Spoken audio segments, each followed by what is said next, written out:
This meeting is being recorded.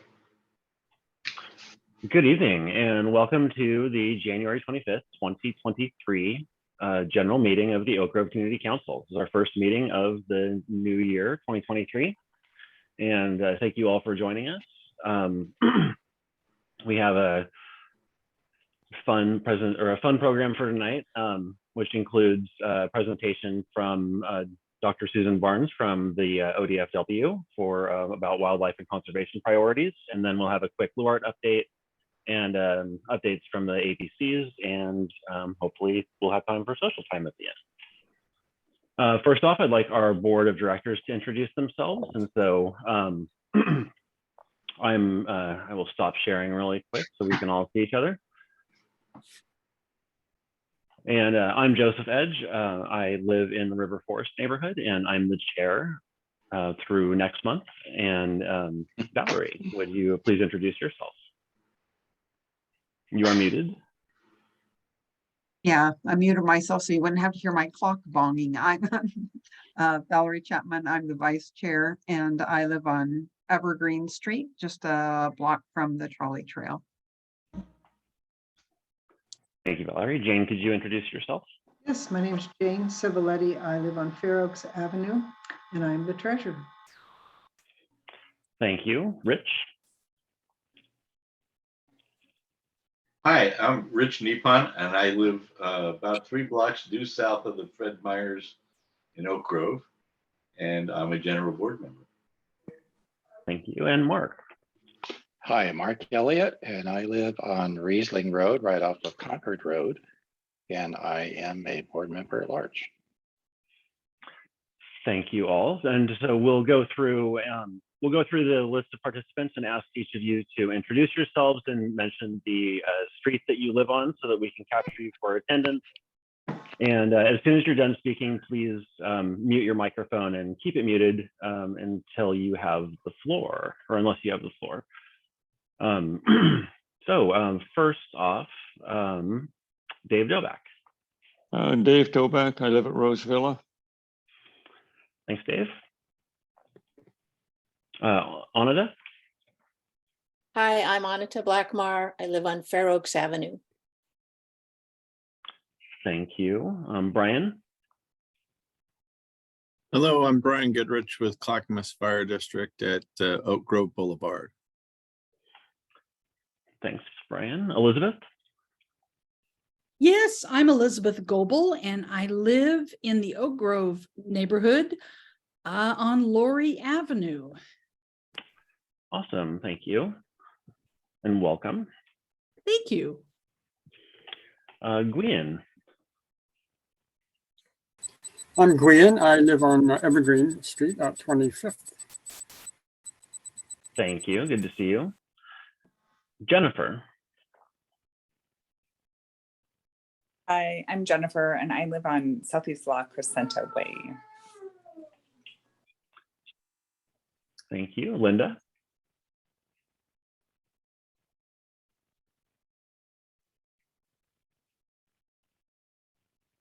Linda Seals. Could you unmute and just give yourself a quick introduction? Oh, okay.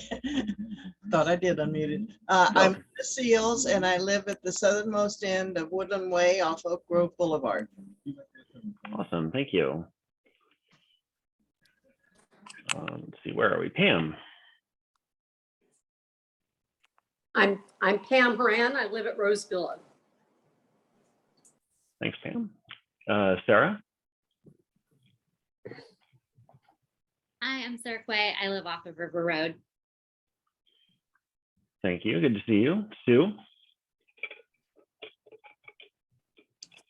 Sue Conahan. I live at Parkview Circle and River Road. Thank you. Suzanne. Suzanne Wolf. I live on Southeast Avenue. Thank you, Suzanne. Selma.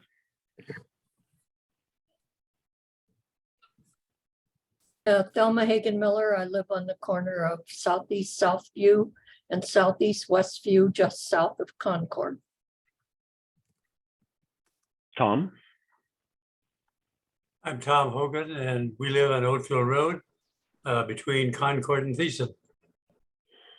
Awesome, thank you. And then Jacob Fuller, could you just introduce yourself really quick and the name of the street that you live on? Yes, can everyone hear me okay? Yes, we can. Yep. So my name is Jacob. I live on Rupert Drive. I've been here for 3 or so years. I also work as the director of nursing for Rose Villa. I'm very happy to be here. Awesome, thanks for being here. And let's see if we, oh, Eleanor, you want to just give yourself a quick introduction for our attendance keeping. Hey there, everybody. I'm Eleanor. I live on Laurie Avenue, just south of Oak Grove Boulevard. Awesome, thank you. I'm cooking dinner, so I will be around, but. Okay. Good to see you, Eleanor. Let's see. Susan, could you introduce yourself? Sure. Excuse me. I'm Susan Barnes. I'm with the Oregon Department of Fish and Wildlife, and I am not a doctor, to clarify your introduction of me, for the record. Thank you for clarifying. Yeah. I actually live on Southeast Eric Street off of Rusk Road and have been there for about 20 years. So I'm in the area. And I work out of the Clackamas office and cover the northwest part of the state. Cool, thank you. And then Ariana, could you introduce yourself, please?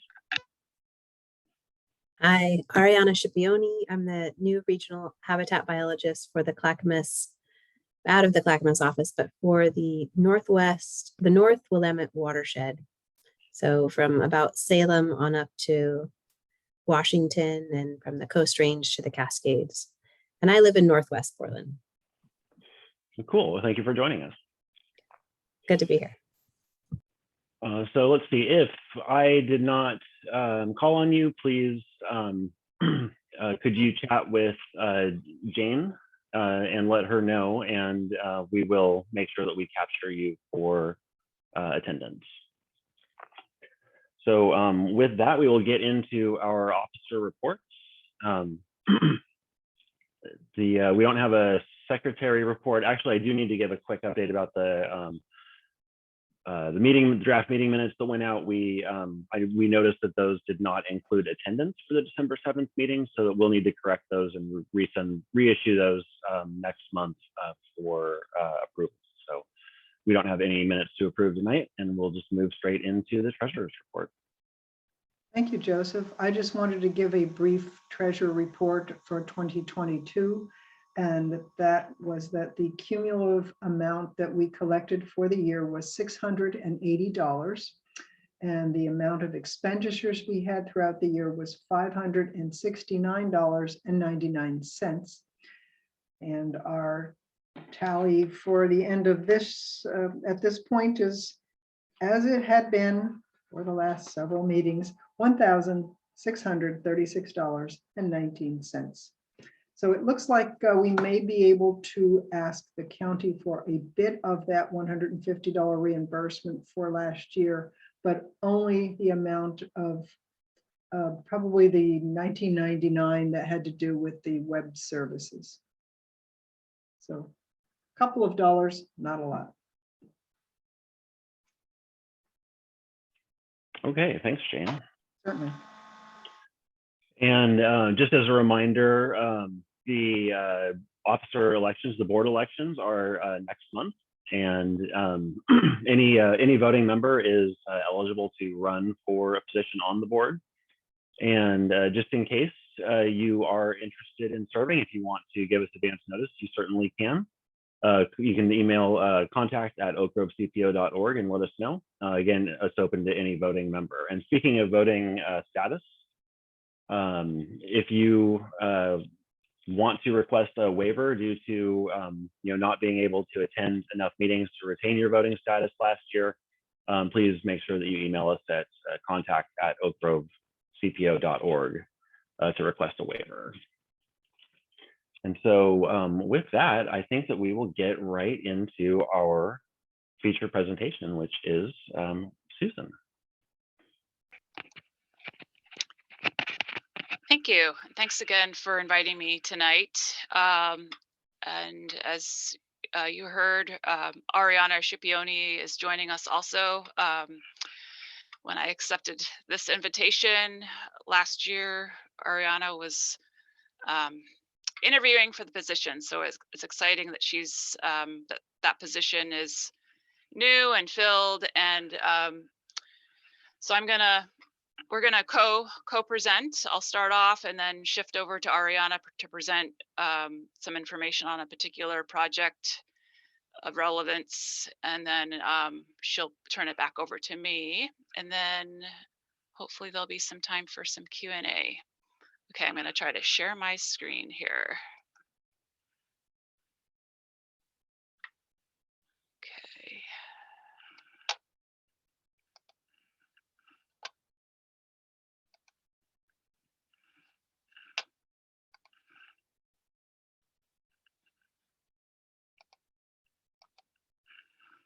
Okay. Can you see my screen, my slide version? Yes, yes, we can. Great. Okay. All right. So Joseph asked me to talk about a very small topic, wildlife and conservation priorities. So this is going to be a lot of information. It'll probably just be scratching the surface and some of the topics that you were hoping to hear about tonight, but I hope this is just the start of a conversation. And all of you, anyone is always available to follow up with me after the presentation at any time. So, okay. I don't know if anyone recognizes this culvert. I bet Joseph does because it's in his backyard. But this is the outflow to River Forest Lake before it enters the Willamette River. And if you can see, there is a little critter hanging out at the pool at the bottom of the culvert, which is pretty neat. But so yeah, urban Clackamas County doesn't perhaps get as much attention and in terms of what we think of habitat, fish and wildlife habitat, but there's a lot going on, a lot of opportunity. So just briefly tonight, I'll be covering just high level what wildlife species we have in the area, both native and non-native. And then when it comes to conservation priorities, I'm going to give you an introduction to what is called the Oregon Conservation Strategy. And that will dig deeper into the priority habitats, species, what we call key conservation issues, which is basically just limiting factors or threats that all species and habitats face on the landscape. But then to wrap it up, after digging deeper into one of those issues, which will be Ariana's topic primarily, we'll talk about some recommended conservation actions. So this slide is a jumble. This is, I think, 54 different species, some of which occur in Clackamas County, some of which don't. I don't know if you can pick out, but there's a lot of species variety, diversity in Clackamas County, mammals, birds, reptiles, and amphibians. So cougar, we actually have mountain goat. I was able to see one on Highway 224 a few years ago, which was thrilling. We don't have pronghorn, so that does not apply, but we have lots of other species, some of which are more easily observed, such as the slender-billed white-breasted nuthatch. Whoops, I'm advancing slides. Can you see this okay? Yes, yeah, we're still on the. Oh, okay, all right. I don't know, slide. it seems to be on a schedule of its own. So, so anyway, some species are more visible than others, more vocal than others, like the yank, yank, yank of the red-breasted nuthatch, white-breasted nuthatch. But some species, like the long-toed salamander, this salamander over here, you may not see at all, or other other species of salamanders, which live their whole life cycle in the ground, on top of the ground, very cryptic. And then there are others like porcupine, which maybe we'll see evidence of porcupine or like their browsing activities, or find them dead on the road. So it's a wide range, birds, mammals, all taxa. But I'll be focusing on wildlife, so not really fish or invertebrates. I wanted to touch briefly on non-native invasive species though. So non-native wildlife are present here in the county, in Oak Grove as well. And not everyone knows what is not native, not indigenous to the state. So this is just a list of the most common invasive wildlife species that have been brought to Oregon over the past 100+ years. Some of these are probably familiar to you: nutria, possum. The most common tree squirrels that we have in the area actually are non-native. They were brought in and released. Bullfrogs. And then we have a couple of non-native turtle species, which unfortunately are pretty well established in the area, including Oak Grove. So just wanted to highlight that not everything that we see in the area or in our backyards is native. It's not their fault, but they just don't belong here because what is the big deal? Well, they outcompete. They outcompete our native species. They reduce biodiversity overall in the ecosystem, with habitat and animals. They directly prey upon our native species. So, for example, the non-native squirrels, they're not only eating seeds and nuts and things like that, but they're also eating eggs and nestlings of native birds out of the nest. Our native squirrels do that too, but the non-native squirrels, they make a big dent on our native birds. So moving on. Okay, so thinking about what out of all that previous slide just was 54 of some common species, some not as common, what we would call special status species, but there are hundreds of species. How do we decide what to focus on? Budgets are limited, time is limited, and some species are doing better than others. Some are on the decline, we know, or have suspicions. So in response to this question, okay, how do we focus our resources? What are the highest at-risk species and habitats, and what can we do about them in partnership with stakeholders? The state of Oregon has developed what's called a state wildlife action plan, and not actually all states and territories had to also go through this process of evaluating statewide resources, fish and wildlife resources, habitats, and identify priorities across the landscape. Oregon State Wildlife Action Plan is called the Oregon Conservation Strategy. Hopefully some of you have heard about it before or cracked it open even. It was paper, now it's electronic. So it's digital, it's very easy and user friendly. So this is really where I point folks to in terms of knowing what to focus on, because it's a great resource, great wealth of information. It's not everything. There's lots of other resources, but the goal was to really compile information into one centralized location for anyone who wants to participate in conservation.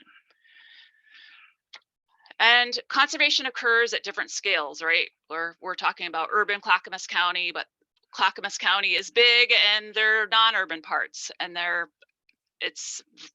there's great variety across our state. So the way the strategy is organized is by what we call ecoregion, or these are just areas across the landscape that have been delineated, not by ODF&W, but by scientists long time ago to basically characterize general geography, topography, weather, soils, those types of features on the landscape. So here we are, we're in the Willamette Valley ecoregion. But if you wanted to find out information, if you have an interest in the Northern Basin and range, you can go and dig deep into the conservation strategy and get lots of information on this particular ecoregion. But we're going to focus in on the Willamette Valley since that's where we are sitting. So bringing it down another scale from ecoregions, one thing that the conservation strategy has attempted to do is, again, because resources are limited, where we want to ask the question, are there places on the landscape where we should be focusing conservation action? I mean, conservation action is needed everywhere, regardless of land ownership, parcel size. But the reality is that there are sometimes better opportunities in some places than others, maybe because there's a higher quality habitat feature on that landscape, or a rare species that we know is still persistent at that location, or maybe there's been decades of conservation effort by multiple entities that have created a huge investment in that particular area for whatever reason. So conservation opportunities are basically polygons on the landscape that attempt to highlight conservation priorities. Again, you can see from this slide, there's a lot of ground that's not within a polygon. That doesn't mean it's not important. So next scale down, habitat, critters. Critters need habitat. So what are the habitats? There's lots of different habitats that have been defined. They're characterized by different vegetation species, but whittling it down to the top priority habitats, we have a list of 11 habitats. So looking at this list, you can see not all of these are occurring in Clackamas County or Oak Grove area, right? We don't have coastal dunes, but some of these do. We have flowing water and riparian habitats. We have remnant grasslands. We have late successional conifer forest. We do have some natural lakes. We have oak woodlands. We do have Willamette Valley pine that would fall into more of the oak habitat, but where we have ponderosa pine, that would be considered a priority. And we have wetlands. So if you were to go to the strategy, you can find out information on each one of these strategy habitats, kind of learn about it, like what does this mean? What should it look like? What should a healthy wetland look like? And then what are some recommended conservation actions for wetland habitat specifically? And then again, these habitats are supporting species, many which are common or not special status yet, but we do know that we have many species that are on the decline. They're either listed threatened or endangered, or they're on ODF&W's sensitive species list. And so just jumping into a few of them here, for the Willamette Valley ecoregion, so Clackamas County falls into actually the Willamette Valley, and I should have mentioned the West Cascades ecoregion as well. There are 67 strategy or species of greatest conservation need within the Willamette Valley ecoregion. Not all of those are going to be in Clackamas County. And then there are 72 which occur in the West Cascades. Again, not all in Clackamas County. Different species have different ranges and distributions across the landscape. But acorn woodpecker, western bluebird. I'm not sure if we have any western gray squirrels hanging on in the Oak Grove area, but I know they are in the more rural parts of the county. We do have northern relegate frogs in the county, but also Oak Grove specifically. And we definitely have western painted turtle. We don't have western rattlesnake any longer, but that I'm aware of in the county. If anyone knows of a remnant population, please let me know. So each one of these species, habitats and species is facing some sort of pressure, right? So these pressures, these threats have been defined as key conservation issues, and these play out differently across the state, depending on what ecoregion you are in, if you're in urban versus more rural, but pretty much all these species and habitats face these same pressures: climate change, land use change, which is basically habitat loss, alteration, fragmentation, invasive species, the plants, but also the animals, which we touched upon a little bit already, changes to fire and flood regimes that typically would occur naturally, but over time we've had less tolerance to some of those things. And so we have levees and dams, and we suppress fire, and now we're relying on prescribed fire where it makes sense. Barriers to animal movement, so not just fish passage, but also animals, and not just big animals that can make dents in cars, but little ones that maybe have a harder time getting across a busy road.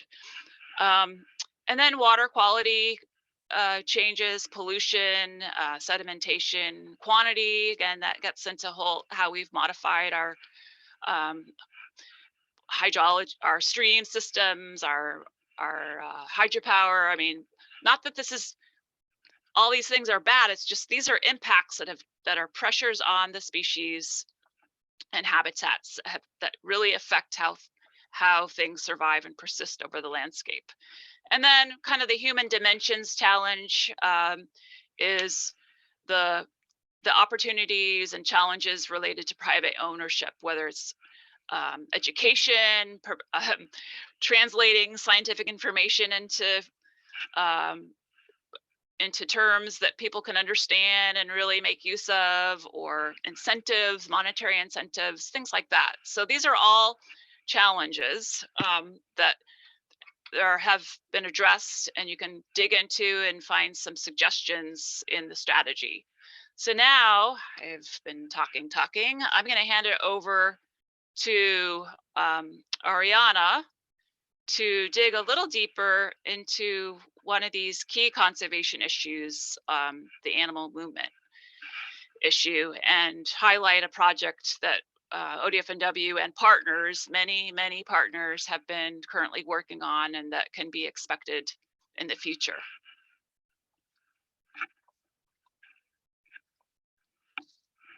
Are you there, Ariana? Yeah, sorry about that. I wasn't unmuting. That's okay. I'm just talking into a black hole. I can't see anyone right now, so no worries. It's so awkward. No worries at all. Yeah, I just wanted to talk a little bit about habitat connectivity and how it impacts the landscape. In a really urbanized environment, it can have, devastating impacts on populations. But habitat connectivity refers to how and to what degree distinct patches of habitat are connected. And this can influence the distribution, the genetic diversity, and the health of animal and plant populations. And what you're looking at right now on the screen, and now my screen is doing weird things.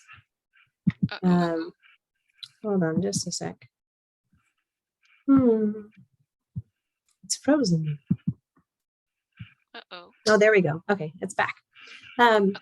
What you're looking at right now is ODFNW's internal mapping system. So we have the ability to apply different layers to our map to understand fish distribution, fish presence in different streams. You can see on the legend to the right of your screen, I've put coho and coastal cutthroat trout and you can see the different colors of the stream. So right through Oak Grove, you can see this stream coming down. I don't have control of the cursor, but yeah, that one right there. I'll try it. Yep. So Yeah. this is Kellogg Creek. Mm-hmm. And it's telling you on the right-hand side where historically coho and trout were found and where they're currently spawning and rearing, and whether they're resident or non-resident. And these, I'm also mapping on the right-hand side, you can see that there's different strategy habitats like Susan was talking about earlier. And the little blue patches are oak woodland. They're on the left-hand side of Oak Grove and along the stream, along Kellogg.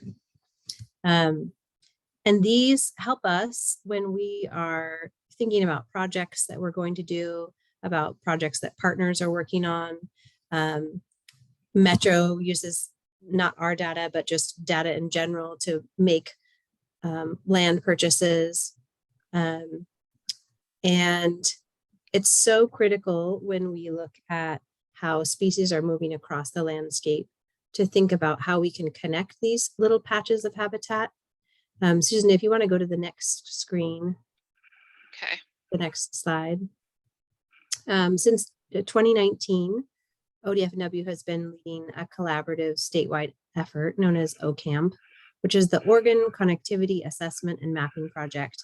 And we've been working with a whole bunch of different partners. It hasn't just been us. But the 54 species that you saw earlier are the key species that were selected to represent specific habitat associations and habitat structural characteristics. And the goal is to create an interconnected network of priority wildlife connectivity areas that represent the parts of the landscape with the highest overall value for facilitating wildlife movement. If you hit the next slide, this is the draft map of priority wildlife connectivity areas. You can see I've highlighted Oak Grove down below. These hexagons are, they're under review, so these are not perfect, but these hexagons are indicating areas of vital importance for different species to move through the landscape. Sometimes you'll see that they're isolated little stepping stones, in which case we really need to work on how to connect those pieces. Sometimes the barriers are physical, whether it's roads or dams or just landscape features that make it difficult for species to move across the landscape. But you can see in Oak Grove, there's a couple there on, I think that's on Kellogg, and that maybe you can move. Well, there's also, the Willamettes moving through. These are really important for our salmonids. And then, Susan, I didn't know whether you wanted to talk specifically about any part of this before we moved on.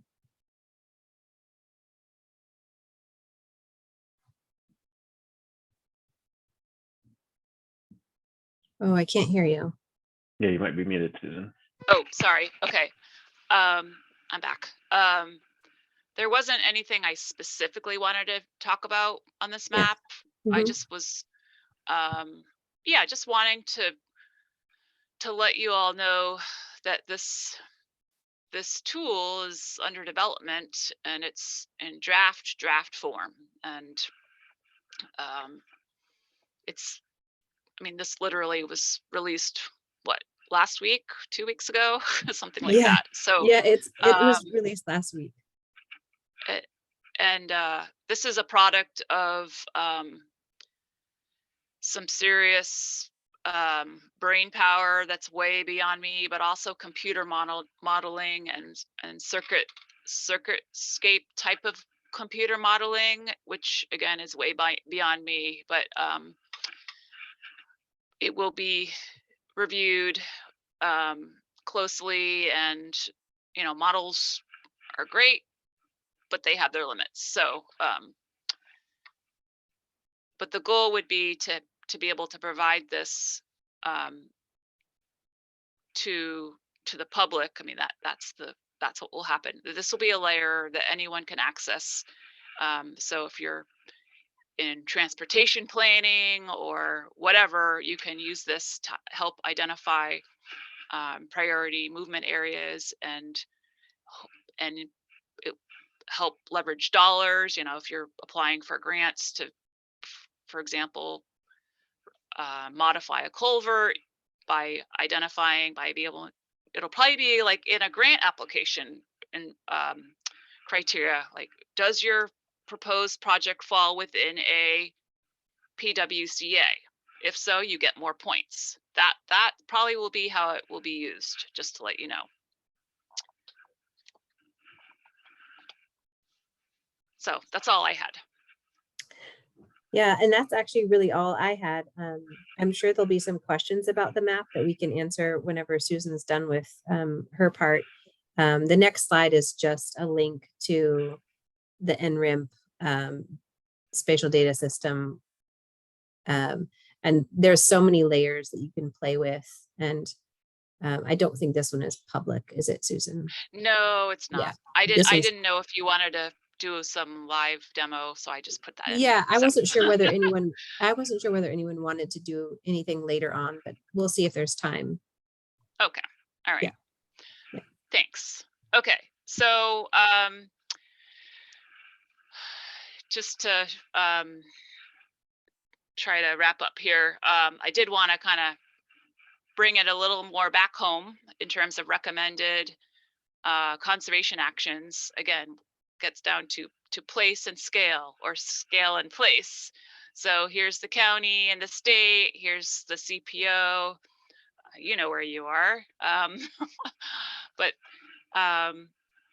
what are some of the priorities and recommended conservation actions here? Well, again, another view. There are some pretty cool features of within the CPO, River Forest Lake, Forest Creek, Kellogg, things that are going on beyond the CPO that has some of these creek system riparian areas. Flowing water is probably the obvious habitat type, but even some of the wetlands and the oak habitat features that were in the previous slide. These are pathways across the landscape. So this kind of speaks to the importance of coordinating beyond jurisdictional boundaries, because these critters don't know that, right? So what you do here, what we do here, or what our neighbor does affects us. So and thinking about, okay, what are some recommended conservation actions? Well, going to the strategy and going to the conservation opportunity area link, it's neat to see, even though there aren't any, these polygons are conservation opportunity areas, even though the CPO Oak Grove does not fall for the most part within a COA, it's bounded by 2. But if you were to zoom in here, actually part of Oak Grove is within what we call the Lower Willamette River Floodplain COA, Conservation Opportunity Area. So if you were to click on this profile, you would get a list, a description. You would see this screen. Each COA has a number, a brief description. I cut it off here, but there's a whole list of ongoing conservation actions, plans that are existing plans that are pertinent to the area, and even below this would be a list of stakeholders, partners. So again, it's just kind of this data clearinghouse intention. But here are the recommended conservation actions: improve aquatic and riparian habitat complexity and diversity, improve riparian buffers, maintain and enhance isolated wetlands to provide habitat for amphibians and turtles, maintain and expand Oregon white oak habitat, protect and improve water quality. So each one of these actions is intended to address the key conservation issues. and benefit those priority species and habitats. And what are they? Well, digging deeper into the strategy, and I don't have time to highlight how to use this tool, but if you were to go to ODF&W Compass, the Compass tool, you can actually generate what's called a conservation strategy report or Compass report. So I did that in preparation for the meeting. So I drew this little polygon around the Oak Grove area, and I had the option of adjusting the boundaries, pulling it, making it bigger, clipping certain parts, but out came this report. I know it's a little tiny, but basically it tells you how big the area is, what strategy habitats have been identified. And this is not perfect. This is just intended to be a tool. Some of this is based on real data, and some of it's like those habitat layers that Ariana was showing, but also point data. So where we have seen certain species and it's been reported and it's in our geospatial data set. Other bits of this information are what we called modeled occurrences. So based on models of different habitat, which again is not perfect, what species do we think could be present in this highlighted area? So back to what this report is telling us. It's telling us that there are two COAs, conservation opportunity areas, and I showed you that earlier, the Willamette and then the Clackamas, which really this confluence, this highlights the importance of this area. We all know that confluences are super important. So even though the bulk of Oak Grove is not in a COA, the fact that it's at a confluence with two rivers elevates its importance. Sorry. So natural lakes, oak woodlands, flowing water, riparian, and wetlands are strategy habitats that have been documented. Then there's the list of fish that have been documented, observed, documented wildlife. So acorn, woodpecker, chipping sparrow, and the list goes on. It includes some plants. Now some of this, again, you have to take this with a grain of salt, so to speak, but this acorn woodpecker might have been observed 30 years ago. It might not be a current observation, but what this tells us is that an acorn woodpecker was documented here at some point in time within the reasonable historical time frame. It also doesn't tell us if that acorn woodpecker was breeding. It could have been a woodpecker flying through that someone documented and reported. And then here's the list of species that, based on modeled data that's in the background of this tool, these species, and these are all strategy species, meaning they're state sensitive, they're at risk, they're declining, they're in trouble. These are species that need extra conservation effort.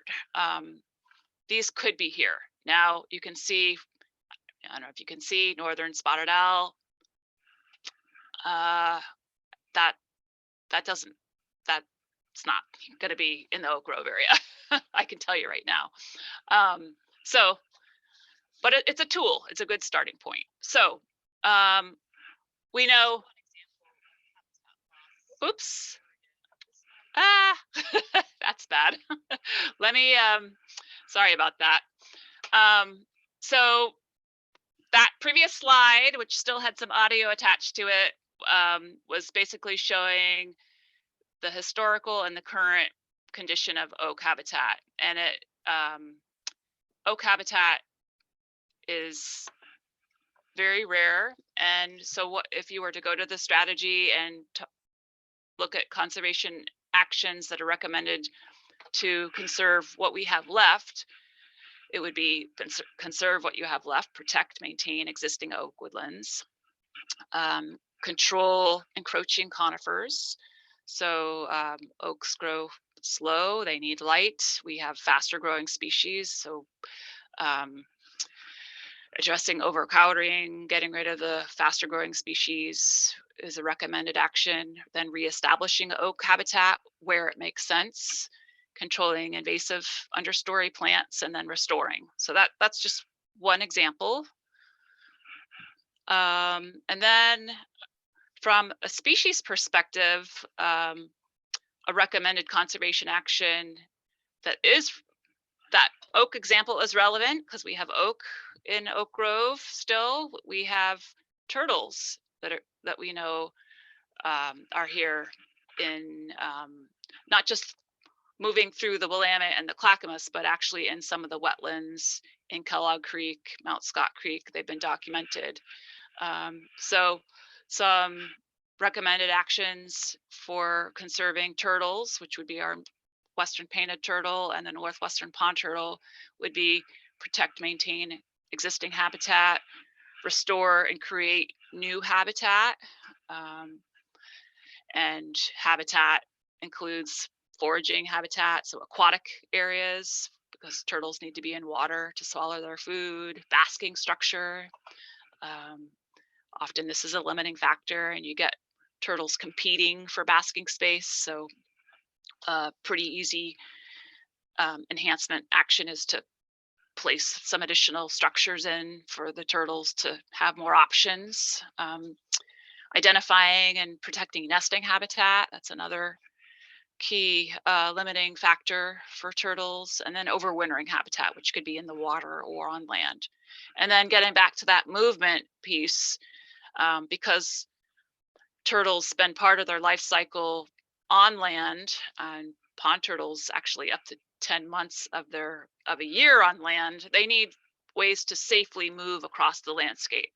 And maybe that won't mean a big overpass like we across a big highway as might be provided for deer and elk, but it might mean a bigger culvert or a bridge instead of a culvert to allow turtles and other critters that need to move between these different habitat types with more space and safer passageways.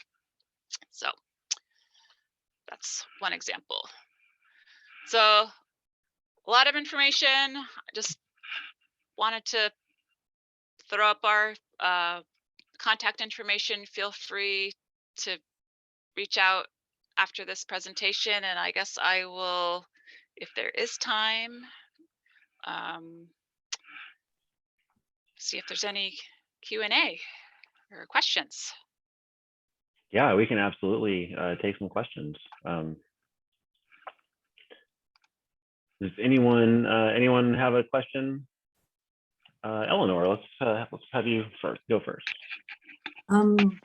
Hi. I have deer there. Well, not, I don't have them, but I see deer. Yeah, we don't own the land. We're current stewards of the land, but there are deer that walk through here. And there's a 5-point buck that I see that has not been happy lately. Some neighbor of mine who hunts them says he might have the Western wasting disease or something like that, but he hasn't looked happy lately. But there's a couple females in there. She's got 2 does this year, and there's a definite, I'm on the path. The yard here is on the path. They groom each other and they rest and they chew their cud and they eat their roses and all those different things. And I know that they've been various neighbors are creating fences and different things like that. But there's a part of me that I go out and say, this isn't a good place to raise your children. You don't want to don't do this. So on part of me is thinking, oh, if that buck is ill and dies, maybe he's the only male around here so that family line will die out. Because I feel for them in terms of this isn't a place for large mammals to be. I've never seen one of them dead on the road or something like that, but every now and again I see one of them with a cut on their leg that probably came from jumping over a fence or something like that. But any thoughts on, I leave them alone, obviously. I don't put salt licks out or, something absurd in that way, but it just seems like that's a really tough piece of wildlife to have in this urban area. So any thoughts on that? Yes, yes, you raise a lot of great. Thanks for sharing your observation. I haven't seen that buck, but I've seen some deer and some fawns, and there have been some roadkill around my house too. It is a really tough. It's a sticky situation. It's a dilemma because these animals, we want them on the landscape, yet it's altered. It's not safe for them often.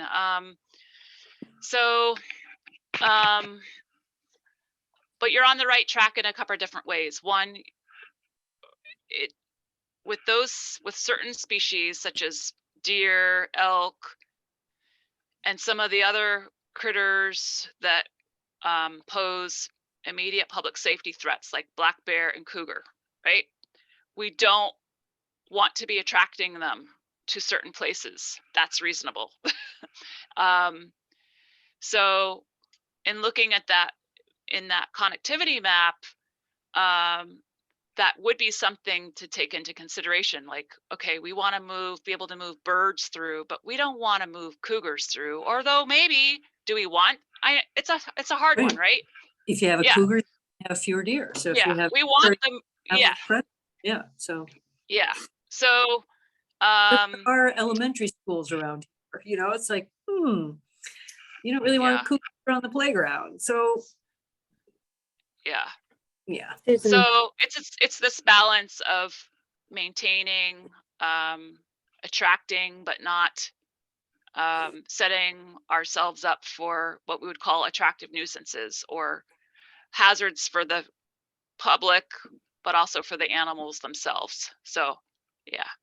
And just on the deer topic, we don't have elk here, but in terms of deer, ODF&W, the way we manage deer in certain areas, including urban areas, that whole topic comes into play. So we actually have layers where across the state where we say, okay, this is going to be a deer and elk de-emphasis zone, meaning we're going to manage to reduce population for human safety reasons, or sometimes it's ag damage related, right? But yeah, there's a tension there. I hear you. Susan, did you want to? Sorry. No, at this point, they know what to do, and it's not my business, and they'll figure it out because it's their life. But it just seems out of balance. So yeah. Anyway. Yeah, maybe Susan wants to talk more about it, but we don't actually have any deer with chronic wasting disease yet. Hopefully, fingers crossed. And what you probably saw was mange or some other kind of skin condition that they'll rub, then irritate their skin and rub the hair off. If they have mites. They always look a little funky in the spring when their coats are going, but this is the male, like his head down, walking really slowly, just like dogs are barking and he's not even looking. I mean, it's like, oh, that guy is like not happy. Okay. So just seeing him in a really, and like sleeping under a nearby tree and like letting us walk within, I don't know, 5-6 feet of him and kind of looking at us and then like putting his head back down and sleeping in the middle of the day, you know, getting some radiant heat off a brick wall kind of thing, but letting us get really close to him without even like caring. So not a happy camper, but anyway. Okay, thanks for bringing me back to that. I forgot that part of what you said. So yeah, that's not normal deer behavior. No, it was not normal deer behavior. So I guess after this meeting, can you reach out to me? Or maybe let's connect, because our district wildlife biologist, it won't be me because I focus on non-game wildlife, but that would be of interest to our district wildlife biologist, because it could be that deer needs to be euthanized, sent in for testing, humanly euthanized, and biological samples sent down to our health lab. Yeah. Happily. Great. Thanks. Thank you for all your attention. Jennifer, you're up next. Thanks. And thanks for being here and the presentation. It was great. I just wanted to share an observation and maybe a question. So my husband and I have heard, I think it's pronounced the boreal owl, the B-O-R-E-A-L. Boreal, thank you. Yeah, boreal. And probably once a year, maybe about this time, for like the last 3 years. And the first year we heard it, we called the Audubon Society, and they said, no, it must be, I can't remember what one it was. Like it's one of the other more common owls. But I listen to that every year, and they're very different sounds. And so I just wanted to share with you and this group that we just heard it 2 nights ago. So we're like Oatfield and Thiessen, Robin Road kind of area. So he's off in the distance. And it's one of those things, I just hear it like maybe once a year. But I wanted to just kind of throw that out there. I think 2020 was the first year we heard it. So it's just interesting. And again, everything I've read says they wouldn't come this close to, society, like people are like out of the wilderness. But I'm telling you, I've heard him. So I don't know if other people have heard him, or if you look that up. It's a very unique call. So I just wanted to share that. So that's neat. Part of me would say right off the bat, well, that can't be a boreal owl, right? Yeah. It's the wrong habitat. There's there haven't been any, it's never been cited this low elevation. But really it's the habitat and the prey. That said, critters do things, show up in places that we don't expect. The climate is changing, so there's adaptations going on. Birds go astray. So do you know about the Merlin Bird app? Have you heard about the Merlin? Yep. Have you tried to record it and ID it that way? I don't know if we did try, like when I heard it a couple nights ago, it was really far away, but it's like just such a unique sound. And it is that Western screech owl that people say it's like, so it's similar, but it's different, unless like I haven't heard a recording of a Western screech owl that sounds like what we hear. I'll keep looking. Okay. Yeah, it's just very unique. So anyway. Yeah, thank you. Well, if you could record it too, that would be really awesome. If you could take a recording. I'll try. Yeah, I'll try that. So the Merlin Bird app is free, and you can hold your smartphone up to, like I do it when I'm in bed at night. I have screech owl, northern saw-whet, or northern pygmy, and great horned owls hooting around, and I'll just, for fun, hold my phone up and like, am I right? Yes. Okay. Or how accurate? I like to test the accuracy too. Yeah. I have a question. Sorry, Valerie's got her hand up next, but we'll get into you, or we will get to you, Linda, for sure. Okay. Hi. First of all, thank you. I found it really fascinating. And the area where I live, which is pretty close to the terminus of the Max line, so the orange line at Park. Okay. Lots of trees around, but we're not in any corridors or anything where we're going to see lots of interesting wildlife. Instead, it seems like what I deal with on a regular basis are things like the squirrels that you say are invasive, raccoons, which weren't listed anywhere that I saw. That doesn't mean they weren't. And occasional coyotes. So, and we have chickens that are yard chickens. So we're always thinking of strategies, but there seems to be a lot of these creatures that don't fall into anything categories that you talked about, and you talked about controlling invasive. So how do you manage when those are really the kind of wildlife, if you will, that we see around on a regular basis?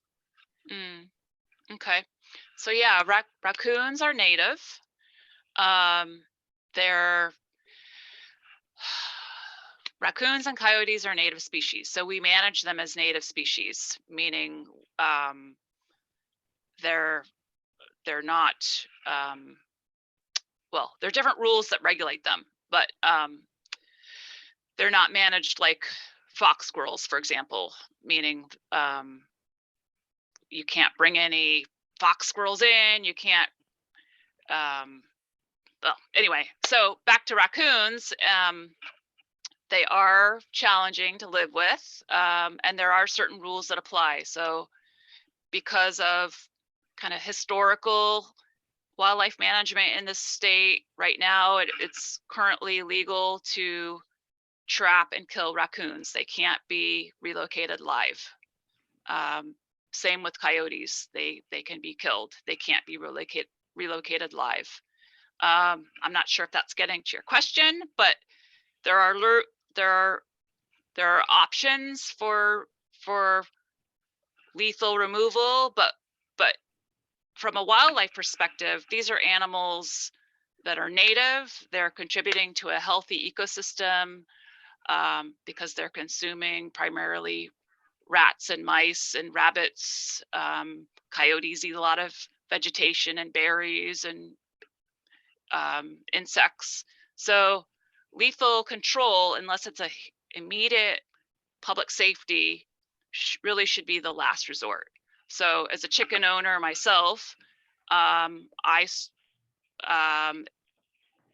had aerial predators. I had hawks that were coming in. So, I mean, birds, all native birds are protected by state and federal law. So that's kind of different, right? But if I had had a raccoon coming into my backyard and killing my chickens, yes, legally I could have killed that raccoon. Again, illegal to trap and relocate for many reasons. I mean, one of them is disease. But it's my job as a chicken owner to secure my livestock. So the physical barrier is the way to go. And so that's what we recommend if you don't want something in your physical space, then a physical barrier is the best solution. Then there are other deterrents, repellents, that may or may not work depending on the species and also if it's installed correctly. But really, lethal control of any native animal, unless it's an immediate public concern, should be the last resort. Well, I just want to say that I would never consider killing any of the animals, any of the creatures. I'm always just interested in different ways of, helping to interact safely and to think about strategies. I mean, we let our chickens run, but I use some of those raccoon and rodent sprays, and they actually are quite effective. They're just a lemon scent, to be honest, that they find repellent. The trouble is that you have to keep using it because rain washes it away. So yeah, but some of that is, I just wondered if there were other strategies, but I think it's really good to know that they can't be trapped and moved, because that used to be the strategy that recommended, and places like critter getters would come and get them. So, but anyway. Well, yeah, I didn't mean to assume that you were out to kill. I'm sorry if I came across that way, but sorry. But a lot of, they want the critter solution, that they want the nuisance dealt with. They want the critter gone, but they don't want it killed. But the reality is there aren't very many options. So it's a matter of changing our paradigm shift. And if you look on our website, and again, feel free to reach out to me later. We have some somewhat useful information on our website about living with wildlife and really putting a focus on those non-lethal options. I put a link in the chat. Oh, thank you. Thank you. To that specific guide for how to live with wildlife. And there's different tabs for each species. So there's one for raccoons, if you're curious about that one in particular. But there's always a district bio or regional bio that would love to help you if you have any issues. Thank you. I think one of the biggest challenges is when your neighbor or someone's neighbor is feeding. And then those animals come over and try to break into your house or eat your whatever. It's the artificial feeding of any wildlife, native and non-native. I mean, here it's squirrels and crows and raccoons. People feed. It's bad news. It's bad for the wildlife. And if it's not causing trouble on your property in your yard, it's going to cause problems for your neighbor. And right now, it's up to individual cities to pass no feeding of wildlife ordinances, and it's not very popular. It'll be interesting to know how you keep the crows and the squirrels from eating any food that's there for chickens. Because they seem to like it. Contact me later. I will. Thank you. Linda, we'll have you go next, and then Rich, and then Anita. Well, part of my question, and it was just a curiosity question, may have just been answered. But I've lived here 26 years now, and I've noticed an increase in the crow population. And today they were very vocal. And I don't know if that's a weather-related thing or if they saw a hawk maybe around and they were warning everybody. But do the crows cause a problem with the native smaller birds? I guess that's my question. Okay, Bill, your observation is right on. So there are bird surveys that have been going on for over 60 years. And when you look at trend data, you can see some birds, like the species that are dependent on Oregon white oak, are on the decline because we're losing Oregon white oak. But if you look at species like crows, they're actually on the increase. Well, why is that? Well, crows are what we call habitat generalists. They can thrive in any type of habitat, and they can eat anything, and they do, including bird eggs and nestlings out of the nest. I mean, that's what crows do. They're scavengers. They'll eat anything. And as our landscape, and coyotes are like this too. But crows have the aerial advantage, right? Eating those birds up high that the coyotes can't get. And coyotes are really after the mice and rats that are thriving in our urban landscapes. And outdoor cats. Mm-hmm. Yeah, the coyotes have definitely gotten rid of the rats in my area. Yeah, well, so yes, crows and jays, also in the corvid family, like western scrub jay, but really Steller's jay, are on the increase because of they just thrive in the changing landscape, the urbanizing, fragmented landscape with all these other food sources, whether it be gardens, out backyard chickens, unsecured garbage, houseless camps, whatever it is. And then in terms of this vocalization and these large groups of crows that maybe you've read about them downtown Portland, but they're all over too, other places, including my backyard. It's seasonal. It's a seasonal event. So crows, yeah, it has to do with their ecology and their the time of the year in terms of where they are in their breeding cycle and how they're forming their family groups or refining their family groups. Is that like when the woodpecker attacks my metal roof, it's because it's mating? Yes, another territorial drumming. Yes, a territorial, and you know,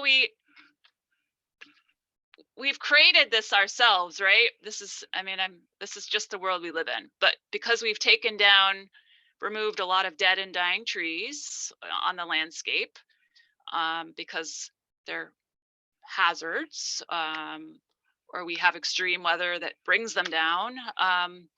You know, these critters are resorting to structures that mimic what they would naturally seek out, dead and dying trees.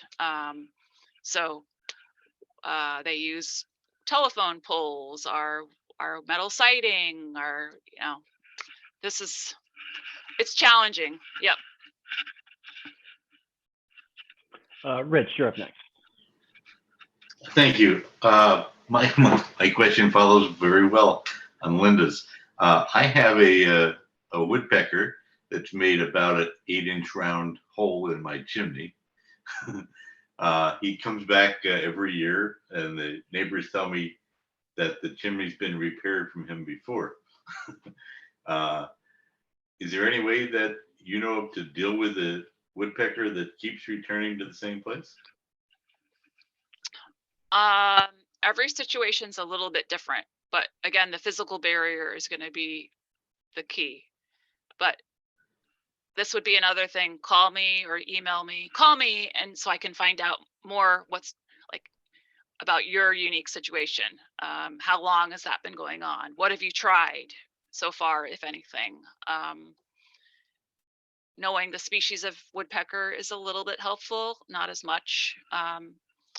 But it's really more like, okay, what's going on in your situation so I can best advise you. But in a nutshell, it will come down to a physical barrier, not just over the current hole, but some prevention of more of that woodpecker just moving 12 inches over and finding a new spot that's accessible. Well, or on your home. Yeah, I mean, yes, I'm concerned about your neighbor too, but often what will happen is that a homeowner will address the current hole and think, oh, I've fixed it, and then the woodpecker just moves over 8 inches. And we put up an owl this year, a little plastic owl. And no, not a good idea. No, it's a waste of money. Sorry. No, looks nice. No, they're smart. These animals are smart. Unless you have a predator that moves constantly, or not even constantly, because the woodpecker would learn that behavior too, right? It has to be infrequent. It has to be realistic. It has to smell and behave like a real owl. That woodpecker is going to figure out very quickly that is no threat. All right, I'll call. Thank you. Okay. Yep. Anita. Yeah, I had to be away from my computer, so I hope I'm not asking a question you already dealt with. But 2 years ago, I thought I might have seen a bunch of sandhill cranes in Milwaukee over the river. And then I read somewhere that they overwinter on Sauvie Island sometimes. And I wanted to know if that's accurate and if it's the right time to try to see them. Yeah. So question, were they flying overhead, or had they landed, do you know, in the Milwaukee area? It was this cool murmuration kind of thing. It was great. Okay. I've seen them fly over my house in Milwaukee, unincorporated Clackamas County. Yeah. But yes, they do overwinter at Sauvie Island, and the best, there are all these birding communities. But if you were to contact the Sauvie Island Wildlife Area Manager or that office up there, they can tell you, they can give you the daily read on cranes and where to find them. And then I don't know if you do social media at all, but there's all these birding forums. You could probably get LinkedIn. But if you just want to go straight to the Sauvie Island Wildlife Area office, like call that number, they can give you a report on birds of interest and where to locate them in the area, the wildlife area, because it's pretty big. That sounds perfect. Thank you. Yeah. Well, cool. We had a lot of questions for you, Susan. I had one queued up for myself, which was, it looks like from the priority conservation areas map, that the polygons basically aligned with streams and rivers that are riparian areas. And so really kind of, to me, it kind of speaks to the importance of, really strengthening our land use regulations around stream corridor protection and having buffers around stream corridors, but perhaps maybe even more than we do presently, because I think our stream corridors right now are really mostly set up to regulate the water quality aspect and not necessarily terrestrial animal movement through those corridors. And so it was interesting to see, that the polygons, neatly aligned with the two little islands that looked like they were, by themselves were along Kellogg Creek,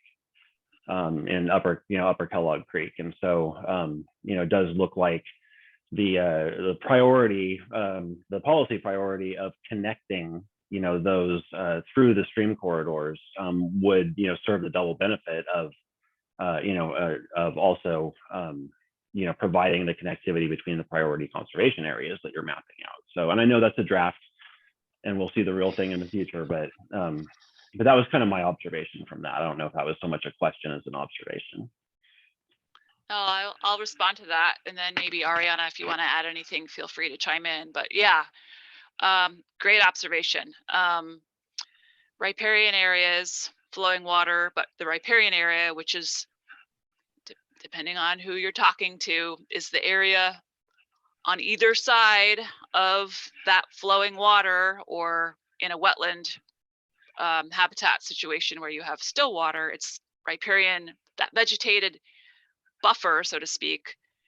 Those are key areas for not just fish. And a lot of, you mentioned water quality. Yes, a lot of our riparian protections historically have been aimed at protecting water quality, which is important. Water quality for people, but also fish. Not all fish, listed fish, right?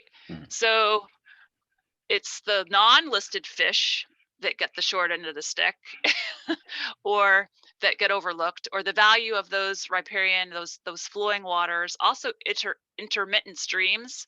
So we have perennial water that's flowing all year round above ground, but then there's this whole subset of streams that maybe only flow half the year or a quarter of the year, or maybe they're flowing under the ground. But those are great opportunities for not just an opportunity. They need more protection because they're providing benefit, not just for fish and wildlife, but also humans, and for resiliency into the future, for flooding, for all sorts of things. So yes, you picked up on that. That said, keep in mind that Ariana just showed you a snapshot. So that, there's less, that'll play out differently across the landscape. But generally, yes, those riparian areas are going to be focal points for because there's so many animals that use those areas for moving across the landscape. Ariana, did you have anything to add? I think she had to leave a few minutes ago. Oh, okay. You're on your own at this point. I will throw you one last softball question. At least I think it's a softball question, and it's in the chat from Elena, and she says, "Would the removal of the Kellogg Dam in Milwaukee help to provide connectivity along the Kellogg Creek watershed?" That's a great question. Yes, the short answer is yes. For fish, which is and not just fish, but listed fish, or again, that's where the money is. And I'm all for going where the money is, but we just can't forget about those other species that are feeding those listed fish. But also there are red-legged frogs, there are western painted turtles, there are other species that are on the decline. But yes, the short answer is yes, removal of the dam will improve connectivity for fish and wildlife, both species of wildlife that use aquatic systems for a large part of their life cycle, and then there are many that will utilize flowing water riparian areas, those vegetated buffers, to move between patches of habitat. ODF&W is at the table on that project, just to let you all know, is that we're engaged in that project planning process, and we'll be providing comments through the pre-application, but also in the permitting phase when it comes to that. Awesome. Well, thank you so much. I kept you here longer than I expected, and but it was a great discussion, and we really appreciate having you.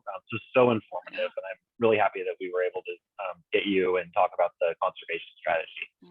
So thanks for joining us, and we will share your information in our follow-up email. So expect to hear from some of our members. And yeah, we hope that we can have you back sometime. Thanks for joining us.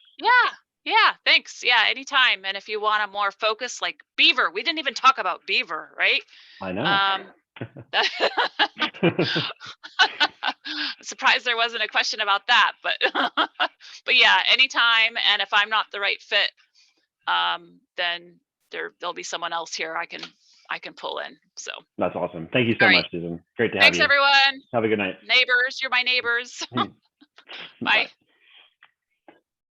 Okay, well, we are behind schedule, but that's okay because that was a good conversation.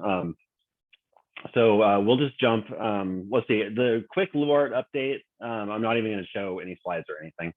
The quick LUART update is that it appears that NCPRD is submitting a new conditional use application for the Concord property. And so I haven't had a chance to download the file yet. It hasn't been posted where I can get to it publicly, but it does look like they're trying again because the last approval from the hearings officer, told them that they had to update different kinds of, pedestrian pathways and things, parking areas and things that they didn't want to have to update, but the code requires them to update. And so it looks like something might be changing in that respect. We'll see what happens. Maybe it's just a phase 2. I don't know, but we'll have a report on that next month. I was hoping to have more details tonight.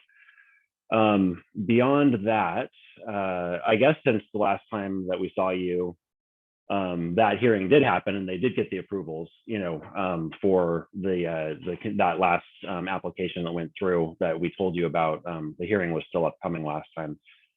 That was approved, but like I said, it did have those additional requirements that they were trying not to have to do this time. We will move into our ABC updates right now. And so again, I'm not going to pull up any slides. I'm just going to name off our ABC speakers. And so first off, I'll ask Brian from the Clackamas Fire District to give an update. Hello, good evening, everyone. Some information the fire department wanted me to pass on. For the month of November, the fire district received 2,468 or 63 calls for service. This is about average from month to month for most of the year. And the next coming weeks, we'll be finalizing the incident types and volume for the year of 2022. And that will be shared by the February meeting. For January, the fire district safety message is related to home heating safety. Remind the community to be sure the fireplace or stove is installed properly, have adequate clearance, which is about 3 feet from combustible surfaces, and proper floor support and protection. Have the chimney inspected annually and cleaned if necessary, especially if it has not been used for some time or has experienced heavy usage. When using space heaters, be sure to have adequate clearances and that the heaters are not plugged into an extension cord. Additionally, if people have not removed their live Christmas trees yet, please do so. It is also important to always have working smoke alarms and carbon monoxide detectors in your home. As noted over the past few months, Clackamas Fire is considering a local option levy for May 2023 ballot that would fund firefighting positions and improve emergency and wildfire response. The last community event was January 7th, where a lot of the staff was going around giving presentations. The 2022 Operation Santa season has come to an end. The fire district is still having a few last donations come in, but for the most part, all donations have been redistributed to the community. The donation totals were 3,509 toys, 30 barrels of food, approximately 6,300 pounds, and $1,825 in cash, checks, and gift cards. That is what the fire district wanted me to present to the group this month. I also was able to pass on, I thought I was going to Rich, but it was to Joe, that the community room is now available starting in February at the Oak Grove Fire Station on Oak Grove Boulevard. It does have internet capable access, and once the group would like to use that room for hybrid or regular meetings, I think the application process has already been pushed through, and I know that the people that I asked to get that room ready were excited to have it ready to go when the group wants to use it again. So it's available. If you would like to use it, you can go to clackamasfire.com and fill out an application, and you can do it for a one-time use or a reoccurring. It's part of what you can use in our community to meet or have a function at a public building. And that's what I have to present. If anyone has any questions, I'm happy to answer them or take note of them and get back to the group when I have an answer. That's awesome. Thanks, Brian. It's great to know that facility has internet access available. It's really good news, and that certainly will influence our planning, I'm sure. Any questions for Brian? Okay, well, thanks a lot, Brian. I appreciate the update. It's good to see you here every month. Thanks for having me. Yeah, absolutely. Up next is CERT. Rich, do you have a CERT update or a CPO Summit update? I have both, actually. CERT had a build your own antenna workshop, and we have a grant funded repeater that's been installed, and so we're encouraging ways of being able to communicate across the community in case regular communications go down. There was a Halloran grant for charging stations, battery boxes, so that regular phones that you get, you can recharge if you've lost electricity. There was a UASI grant through the county that's been requested. Focus was purchasing equipment for new members, backpacks, tools, headlamps, hard hats, radios, things like that. And we also have money in the grant to fund projectors and some emergency equipment. The main focus, I think, of our training is mapping your neighborhood so that somebody may come around to your house trying to find out who's there and what they might need in case of an emergency. So if somebody comes around and says they're from CERT, they probably are from CERT. So that's what I have for CERT. The CPO Summit, their basic, that's a meeting of it's a voluntary meeting of members from different CPOs across Clackamas County. Their basic discussions are about tolling, which is coming around and going to have some impacts on things like Route 99 backing up as people try not to go across 205 and try to use the Abernathy Bridge. The people that are living basically south of us and east and west of us are more impacted directly by it, but they do expect it to back up into Oak Grove community.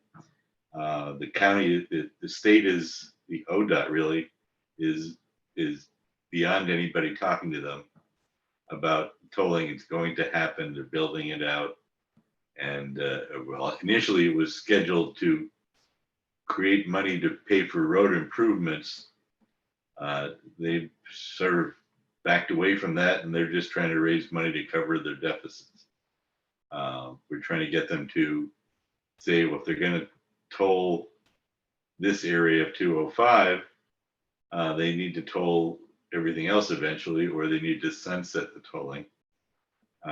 It's up for discussion. It doesn't look like they're going to do it, but they have talked about tolling the entire circle around Portland, the 205, 5, and 405, 84, the whole thing.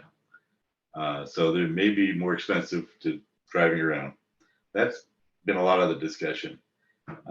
Getting notices for adjoining CPOs. There are dormant CPOs that adjoin, for instance, our CPO. If you go to the east of us, the Clackamas CPO is dormant. Things that develop in Clackamas CPO area might well affect us. It'd be nice if we knew about it, just like we get notified of things that happen within the Oak Grove planning area. Somebody should be able to be notified of it, and the county has begun to say that they will notify adjoining CPOs if we request it. And I'm imagining the board is going to discuss that at our next board meeting, and see if we want to bring it up to the membership. Getting communications with the county commissioners has been a big topic with the CPOs. We don't feel like there's a two-way communication. The BCC putting things on their website isn't quite the same as taking advantage of the fact that we have members and we have an email list, and we talk to each other, especially if we start meeting again. And so we're trying to communicate better two ways with the Board of County Commissioners, not just bring them our ideas, but take what they want to do and bring it back to our members to find out how we feel about it. And then the other thing we talk about is funding for CPO expenses. There's very minimal, and when I say minimal, I mean like minimal money to advertise meetings and do things like that. There are things that we would like to do, I think, as an organization to bring people in. We talked about, creating meals that people could come to and meet and talk to each other and become a community organization. That requires funding, and it's not just our organization, it's every CPO in Clackamas County that wants to do that. So that may be some things coming up on that. Which brings me to the CCI, the Community Concerned Citizens for Involvement, which is supposed to be an advisory group to the Board of County Commissioners. And they've funded a study of how the PGA, the government, can talk better to the public back and forth. And the study's been received, and the county is creating graphics to go with it, charts and things like that. And next month it's supposed to get distributed, and we're waiting for that to try to find out how we can better create communication. So if any of you have ideas, you can always go to our website and write to contact at OGCC, and we can take those ideas to the county commissioners. You don't have to wait for something to happen that you don't like to come and complain. We have various ways that we can get to the county commissioners with ideas. And that's it for my three things. Thank you. Awesome, thanks, Rich. The only thing I'll add on is that I believe that ODOT is wrapping up their modeling of toll related diversion, and so we'll learn within the next couple of months. I think how many people think McLaughlin Boulevard is going to be a good alternative to get between Oregon City and Tualatin. I don't see that really being too much of a problem, but we'll see what the models say. The next up is, oh no, she's not here. Valerie, did you go to the EDC meeting this morning? No? No, sorry, that the agenda didn't look like something that would fit for this group, so no. Okay. Up next is Suzanne for HDOG.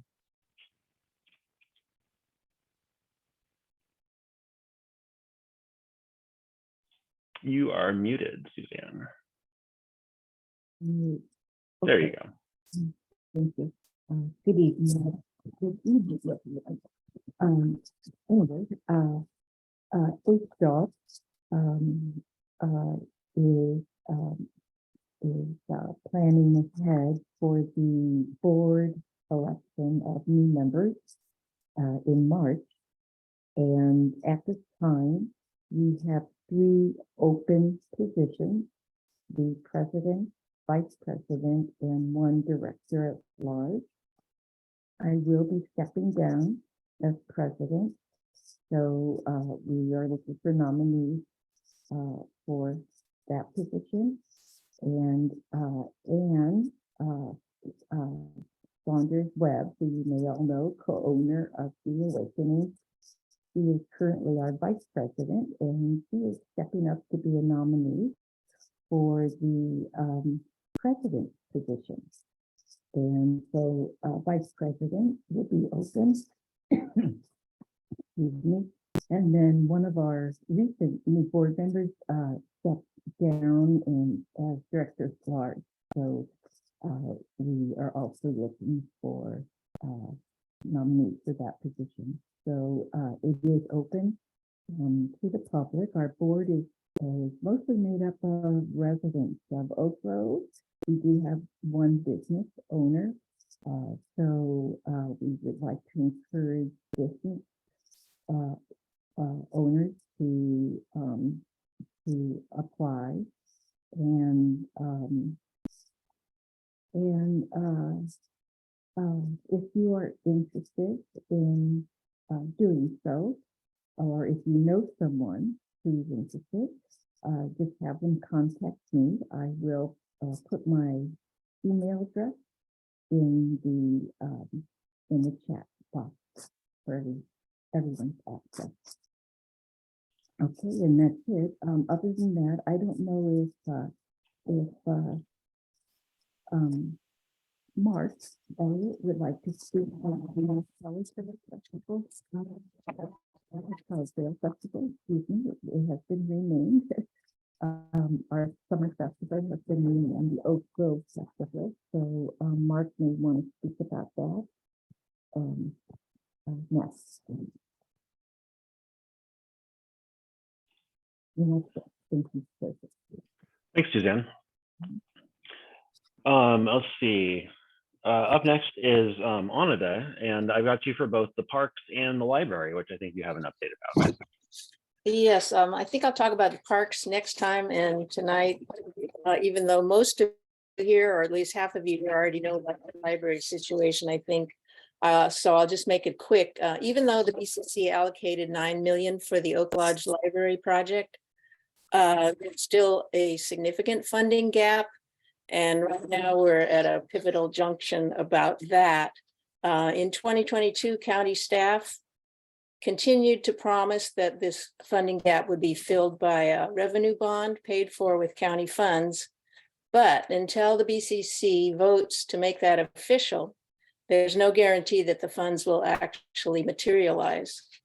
And the vote on that was going to be next week, but that switched to tomorrow at 10 in the morning.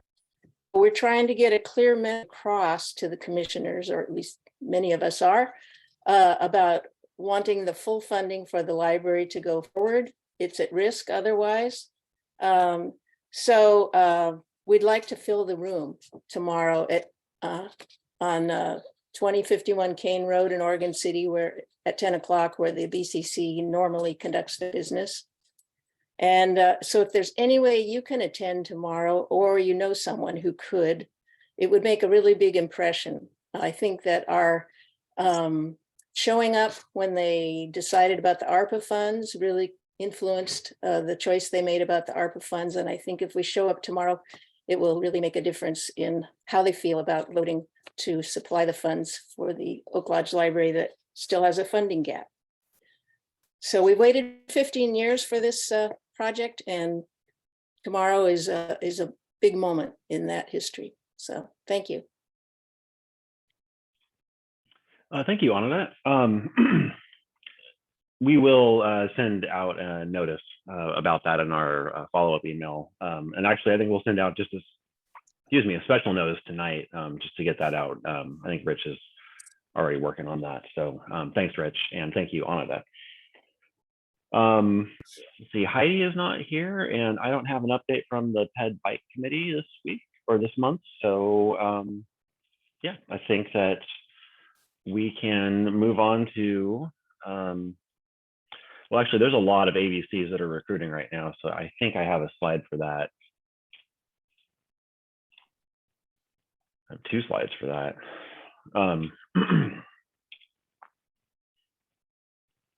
Oops.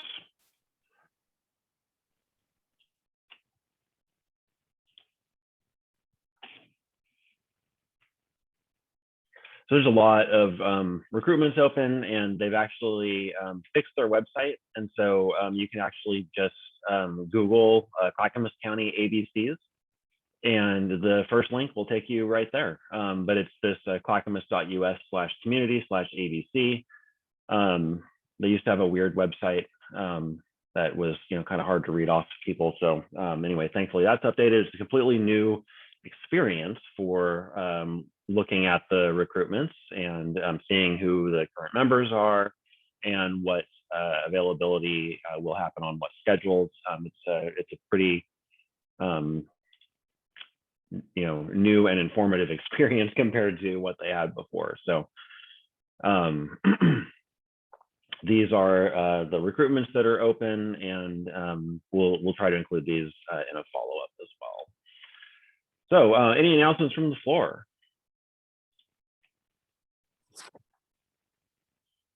Feel free to raise your hand in Zoom or just unmute and shout.